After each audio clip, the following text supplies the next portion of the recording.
Hey everybody, it's Eric with What's in the Box, and we're continuing the Texas Horror Lit Fest author interviews. And today I have Matt with me. Matt Michini? Micheli Micheli. I always slaughter your last name. or Micheli. Yeah, We right. say Micheli. It sounds more Italian, so we There go you with go. that. Depends on where you're at, right? So Exactly. if you're at Olive Garden, it's gonna be, There you go. Yeah. yeah.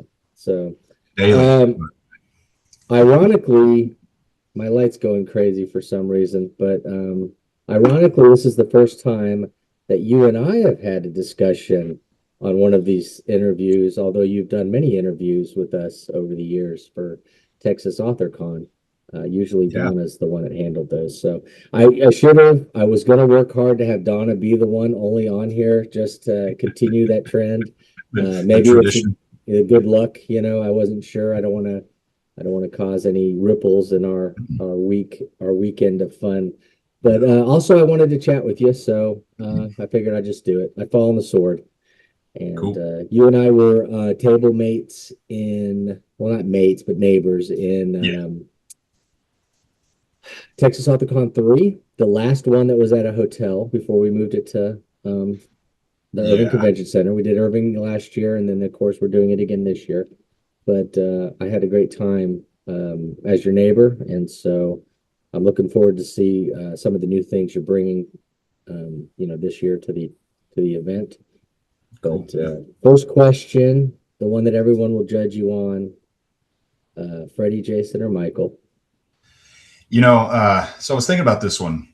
So I'm a mood guy, kind of like with books. Hmm. So it really kind of depends. I would typically go Freddie because he's hilarious and also scared the complete crap out of me when I was a kid.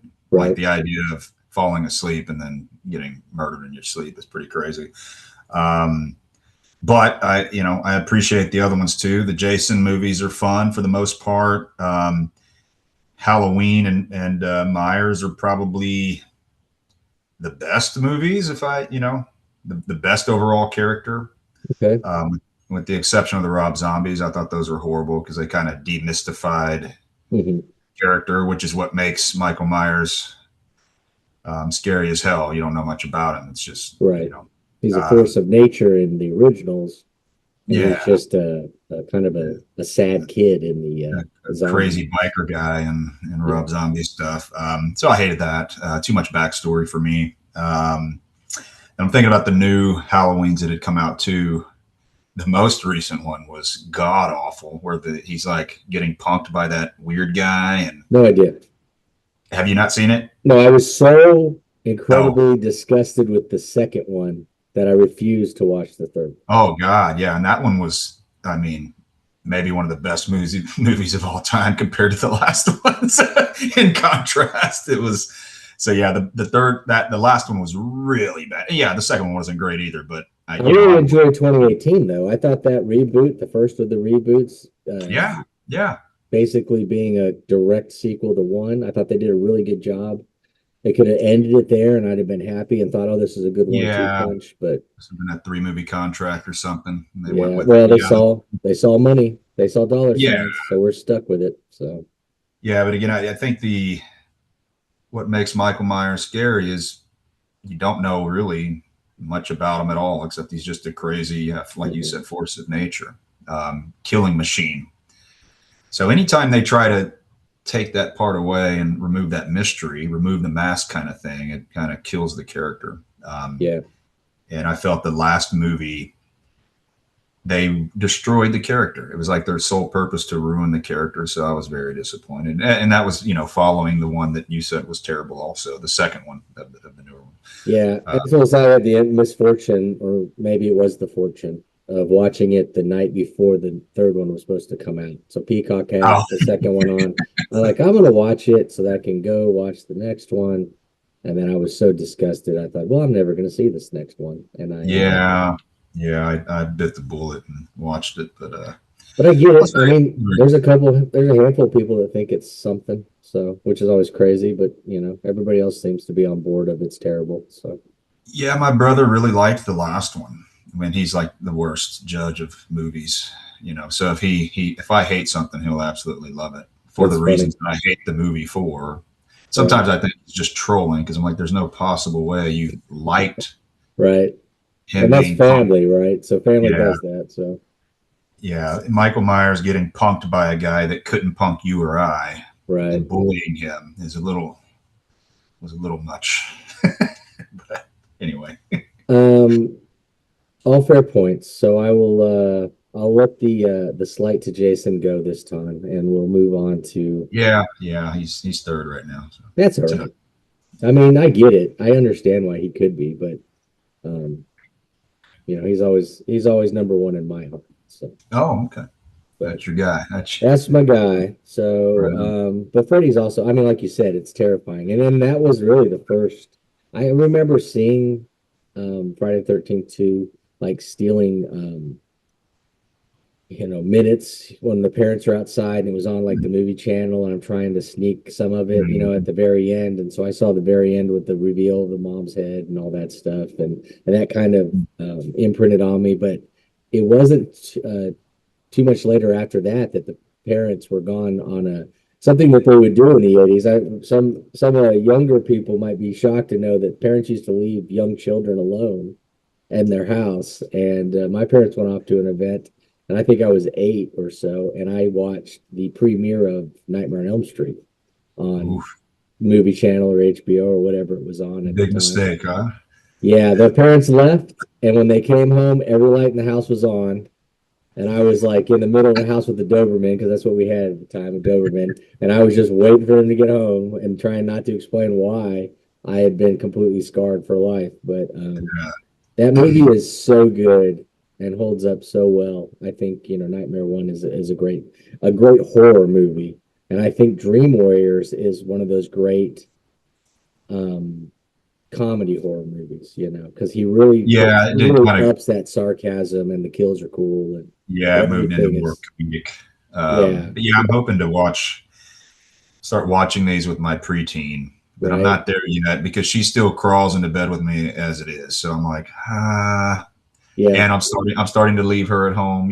I can leave for a couple hours, for sure, not every, yeah, yeah. but yeah, I'm like, if I turn her on to any of that, it's my freedom is gone again, Right, right. You got to find that right age, that perfect age to start showing which ones can you get away with. and And when we were kids, there was no, I mean, it was like the Wild West, it feels like. I don't remember there being much supervision or them caring one bit what you were into. And so, no, or even not if really. they'd sit you down my dad sat me down at like 7 to show me the chest burster scene from Aliens because he thought it was funny. And Oh I yeah, watched The Thing with my dad at 7, and he thought that was amazing. Didn't think of it as a horror movie at all. And I'm I like behind the couch hiding because of all of the craziness going on. So, see. My dad loved those type of movies, but he wasn't big on the slasher or the Freddy's, mhm, right? So he didn't really want me watching that. But yeah, we watched the Alien movies as a family. We watched The Thing, the old one with Matt Dillon, and the new one. mhm. I watched the old one with my daughter recently, the one The from the Blob. 50s. No, the Thing from Another World. It's the Oh, the 70s, old school one. Yeah, yeah, yeah. but it's the old school one. So Yeah, I I'm love trying that to. one. So, Yeah. It's not quite the Carpenter version, but yeah, no, it's it's for definitely that two time. different things. So, Um, but yeah, it's I don't know, trying to turn my daughter on to all that stuff, 80s and 90s stuff, the old classics. Like here's what people used to go to the movies to see. This is what scared the crap out of them. yep, yep, yeah. Things have changed. Bright Night and Mm-hmm. Lost Boys and Oh man, yeah, we Howling. There's watched so that one. many Yeah. great movies in the late 70s, early 80s that really formed our um, journey into being a Yeah. horror writer. Almost every horror writer I talk to, one of those movies is the reason that they kind of Oh yeah. enjoy stuff. So, The Gate. Do you remember that movie? oh yeah, yeah, Kids that's a and parents go classic. off to dinner. Yeah, That- yeah. That's That's a classic. that's one I So, always remember. But outside of salty language, they were pretty wholesome. I think. yeah, yeah, right, yeah, just a little bit. Um, Speaking of creatures and things of that nature, what's your favorite cryptid or creature that you like in a movie or a book? Um, Cryptid. Well, the Chupacabra's cool. I wrote Scratched Yeah, I about was a gonna say, yeah, Chupacabra. that one Um, for sure stands out. I changed the story a little bit to where this particular chupacabra liked lonely, sad women. Um, so kind of a spin on the on the cryptid. Bigfoot has always been interesting. I like Bigfoot. I like the idea of it. Took my daughter and my wife when she was still here to. There's a Bigfoot museum. I think it's Fouke, Arkansas. Mm-hmm. I think that's right. Legend of Boggy Creek. Yeah. And all that. So you go in. It's half of a convenience store, and it's plaster of Paris feet and all kinds of stuff. And they're like, this is the biggest Bigfoot museum in the U.S. Which is cool. What's funny though is that they're not telling you it's the only Bigfoot. No, right? So there's a bunch. That's amazing to me, is that there's so many across the states that you can actually go and visit a bunch of them. You can make it into like a journey or some sort of pilgrimage if you wanted to. Do a tour of every Bigfoot thing. But and that rascal still hasn't been caught. So. Right. Well, be smart to stay hidden. Don't come out now. It's getting hairy. So Donna and I had a discussion about that a long time ago, and she goes, "Do you believe?" And I go, "No, I want to believe. It's really cool, Right. And then she explained to me that the reason we can't see him is because of this high-tech cloaking technology that Bigfoot has, which that was new to me. I hadn't heard of that, but it almost sounds like they're in cahoots with the aliens. So I think so. Maybe that's what gets off the ship. It's multi-layered, and it looks maybe more Bigfoot. Right. Maybe Bigfoot's abducting people to give to aliens, and he's the go-between. Now, so if you consider aliens cryptids, that's the one that scares me the most. Mm-hmm. I've had recurring nightmares of being abducted. So sometimes I think maybe I was abducted. I was going to say, isn't that the first time that you might have been abducted? Is if you're dreaming about it. And I've seen UFOs too, which is there was a instance where my dad got us to come outside of our house, and we just lived in a little neighborhood in Texas, and above the tree line were just lights kind of dancing around, getting still, moving around. And we watched it.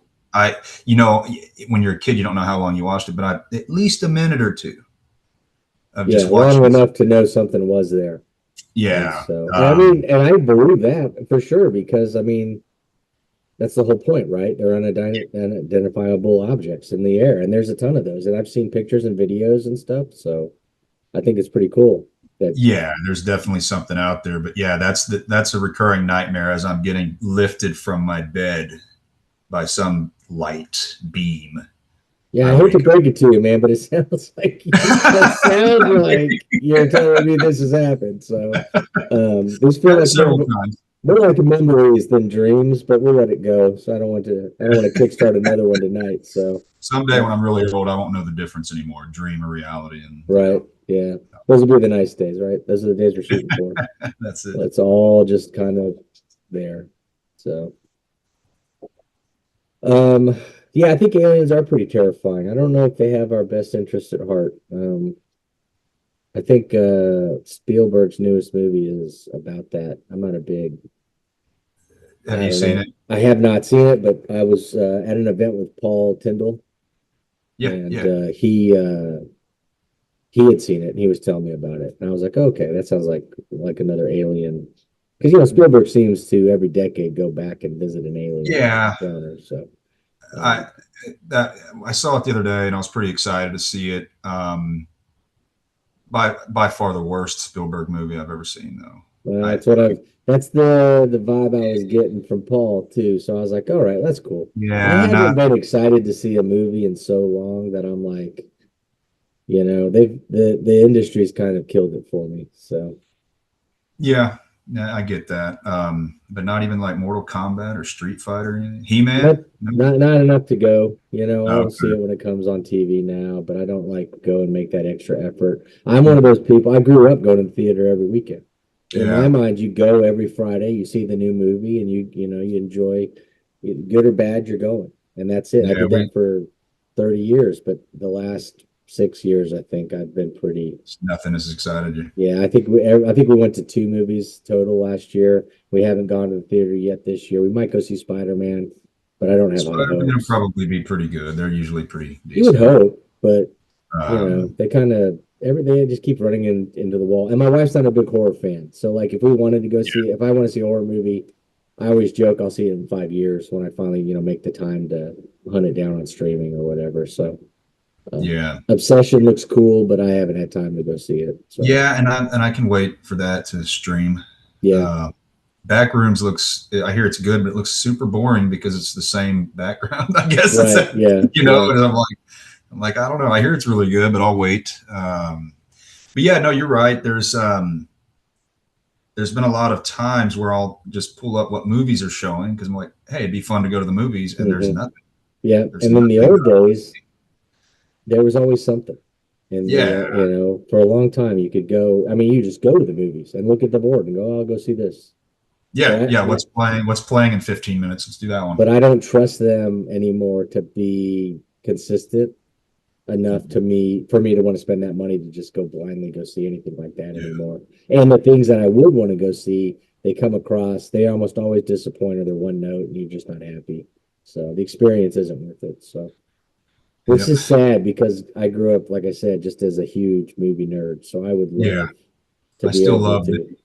I still love the action of going to the movies, Do but you know what my favorite thing to do now though is to go when they show the old movies, like they'll do a oh yeah, like special during the Tuesday week. night. Yeah, Yeah, yeah, that's fun. I love doing that still. And occasionally, if I figure out they're showing one, I will make an effort to go. But like, take my son to see Ghostbusters. We just saw like Aliens when they did Oh, that. It was kind at of the cool, because I don't remember seeing some of them in the theater, or I remember exactly what I was doing when I saw them, and it was cool to share that experience with the family what and be night do able. they do half off Mountain Dew? Unfortunately, the only theater that had Diet Dew was in Bedford, and it closed down Oh man, about 6 years ago. No, it was probably like 3 years ago. But so there's a yeah, market for that. I keep them in business if they would restock it and tell me about it. I'd be there. So, um, last question: is Yep. there a book or an author or maybe a series that inspired you to want to be a writer, but also maybe to write the things you like to write? Um, yeah. So a couple of different people, right? So Chuck Palahniuk Hmm. kind of inspired me to start writing. I'd say him and P.T. Anderson, the director, producer, screenwriter, Magnolia, Boogie Nights, Punch Drunk Hmm. Love, all those movies. Um, I would say it was a combination of those guys that kind of got me into writing. And then I discovered Bret Easton Ellis, and that kind of, I guess, kept me writing. So I was inspired to write. And I loved his minimalist style. Kind of the horrific things that would kind of happen in the background, which I always found kind of cool. So it's not necessarily horror, but there's some really bad stuff. And it was almost the scariest part is almost the fact that people are so detached and desensitized to things. Hmm. Somebody's getting murdered right next to you, and you care less because you've seen it on TV. We've been exposed to that already. Right. So I love that aspect of his writing. You kind of mirror that aspect in Pornageddon.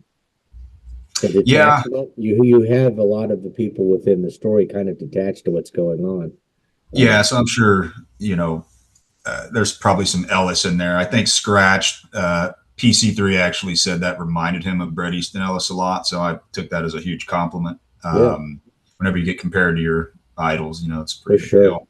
Um, but I've also learned to write as myself and not try to emulate Oh yeah, your yeah. I videos. wasn't trying to say that. I was just saying that you No, were no, no, able to no. capture that idea, and it Yeah, really yeah. worked in Pornageddon. It So when really was a good. You held the mirror, I thought, yeah, in that story. influence is good, but trying to emulate that the first book I ever had published, I think I was 30, train wreck of a book, very Chuck Palahniuk or trying to be Chuck Palahniuk. I didn't really have my voice as a writer at that time. I was just trying to force something Sure. that sounded cool and would read a certain way with certain subject matter. And so, yeah, no, obviously, when our influences, when you can see that influence come through the pages, that's great. But somebody just trying to copy that, which sometimes as young writers, we kind of do that until we find our footing. Sure. No, you see it all the time. So Yeah. And you'll see it all the time. So, but yeah, when PC3, gave me some kind words on Scratch, that was and I'll really tell cool. you, I never feel like you're copying anything. When I think I've told you that too, that you're a hell of a storyteller. I think you're a very good writer. Thanks. And the stuff you put out, I think reads really well, does really well. And I think I can see it. When I can see it, I think of it as a Matt, you Yeah. know, hit your voice, not somebody else's voice. So In that very stringent, cutting Texas voice. right, yeah, no, it's you definitely have a vibe, but it's always everything I've read, I've enjoyed. So Awesome, man. And back at you, man. You're pretty good too. I'm a hack. It's all right. Oh, yeah. Let's I pull it know. from. I'm No, all up. like I said, with Bret Easton Ellis, it's a very minimalist style, and I think you have a way of kind of, you're not just loading up pages with unnecessary words. Your stuff is, I wouldn't say blunt, but it's very matter of fact, written what needs to be written, and you get the point across. And I like that. I And that's why appreciate your it. books aren't 500 pages. You know what I mean? Yeah, no, I appreciate it. So Yeah. I'll need to hammer one of those out eventually, though. My first couple ones are a little longer, but lately I've Yeah. been doing a little shorter stuff. So, but I've got a few things in the work. I'm excited to get out there, but we'll see if I can actually get it done. So I'm there with you. I've got 2 full-length novels that I'm in the process of writing right now. that's Um, cool. Uh, yeah, yeah. it's always a And fun kind of exercise when you got different things, different levels going on, and you're kind of all over. yeah, and then whatever inspires you, whatever excites you at that moment, write that. Hmm. Um, and sometimes there's no excitement or inspiration, and then I just take a break. I Yeah, mentioned for that in my sure. newsletter today too. I was like, it's okay to take breaks. I know there are some writers that are like, no, you just have to sit down and write. And I'm like, why would you waste the time and words? It's going to be uninspired. It's not going to be good if it's Yeah. forced. It Yeah, never I is. agree. I You agree with that. I mean, I get the words down, but there are times I've written thousands of words, and then I'll get there and I'll be like, well, none of this is usable for this project. Yeah, You put it yeah, yeah. aside. Maybe you're lucky and you can incorporate it into something else, but there's a chance Something. you I basically did laps, and you're like, okay, Yeah, well, yeah. You did laps, and then you just delayed that burnout a little. Like you're kind of on the cusp, right? You're hitting that wall, and yeah, rather than you taking a break to get that inspiration back, you just elongated it. yeah, for sure. The Uh, I wrote when I wrote for I did reviews and articles for This Is Horror mhm. for a while, and I had to do one op-ed or article and one ARC review, and I got some really great books and stuff. It was really cool because they're a pretty well established magazine. But after a few months, it was becoming too much, and I remember thinking, I was like, after I finish this review that I committed to, the last one, I'm going to tell them I need a break. So get the review finished, I submit it, and immediately they're like, "What the hell is this?" They're like, "This is not you. What is this?" And I was like, "Oh, about that. Yeah, I kind of need a break." I was like, "Let me go back through it, see if I can get it, better." But yeah, you may not know, and that's what I tell people. I'm like, take a break. Like you Yeah. may not realize it's what you're writing forced is not great, but the reader will notice it, Oh, right? 100%. Yeah. There's nothing better than that, right? Get the what the hell's going on here kind of questions. Yeah, You're as like, soon as I oh, submit okay. it, I didn't even Yeah. have to like email them say I need a break. They're like, "What is Yeah. going on?" They knew right then. They're calling the police to come do a home check, make sure everything's all right. So, um, Exactly. uh, circling back to the books Yeah. that might have inspired you, do you want to give us like this is my favorite of Ellis or Um, yeah. So let's start with my least favorite, Brett Ellis. It's American Psycho. I like the book, but it's really long. It's extremely detailed, which is kind of the opposite of what I Mhm. appreciate about him. I kind of like his rambling narratives and the simplicity of everything. In American Psycho, because of that character, it's just everything is obsessive and detailed. And so that's my least favorite. I would say Less Than Zero, which was his first book, is probably my favorite. There's a couple of scenes um, that really hit me. They hit a coyote, and he's out looking at the coyote as it's dying, and that was a very kind of a dramatic, Hmm. strange scene. But you could just picture it really well. Yeah, that's, and then about half of Planets I like. Obviously Fight Club and Survivor. Some of his newer stuff, it's a little, like Pygmy, and you're reading it in a different narrative voice, and I'm just like, I just can't get into it. Yeah, I get that. I'd say my favorite book is not by either of those guys. Excuse me. Let the Right One In, vampire book. Hmm. What's his name? The No idea. Swedish. The Danish or Swedish, yeah. No, Mhm. I don't know his name, but That, and I wrote a review, an article on it. Oh, John Avid Lindquist. there you go. Duh. It's on No. the tip of my tongue. I don't know how I couldn't Yeah, remember that. So but that is, in my opinion, the best vampire story ever, and probably the best book I've ever read. And I even thought the movies were decent, the American version and the Swedish version. yeah, they're pretty cool. But the book is just so deep. I mean, it, the book has a little bit more, so you get into this kind of pedophilia thing because it's a young vampire girl, Hmm. that gets these older guys, pedophiles, Right. basically, to care for her. Um, so yeah, it's got some really, really strong stuff, but very well written. That's one of those books when you get to the end and you're kind of getting to the climactic scene, you get goosebumps, and you close the book and you're just like, wow, that was one of those. So it's probably my favorite book of all time. And I'm not even into vampires, really. Yeah, yeah. I struggled to enjoy vampire stories. There's a few out there, movies Yeah, too. So um, yeah, it's always yeah. But fun when you find one that you connect with or you think's really good. So yeah, and vampires have kind of morphed over the years into different things too. You've got the scary ones, and there are some, like, there's certain movies. What is it, like 28? No, not 20 Days Later. That's a zombie. The 30 one with Days a Night, 30 Days a yes, Night. Yeah, very cool. All yeah. right. Or cool, like Lost Boys, and then you got your Twilight and stuff, which is more for the You know it's your favorite. Don't lie. yeah, yeah, We Team all love a Jacob. good glitter vampire. I So need to check out old Rick's Brad Rick's Night Crew. So those right, are doing yeah, yeah. He's one that actually does a good job of vampires, and I'm yeah. sure other guys. There'll be plenty of titles at the event. Just to jump in for cut off, I want to make sure that everybody knows that we're talking about Texas Horror Lit Fest. It is going to be June 27th, 28th, which amazingly is this weekend. I can't believe it's already here. Both days will be there 10 to 6. There's going to be panels and workshops.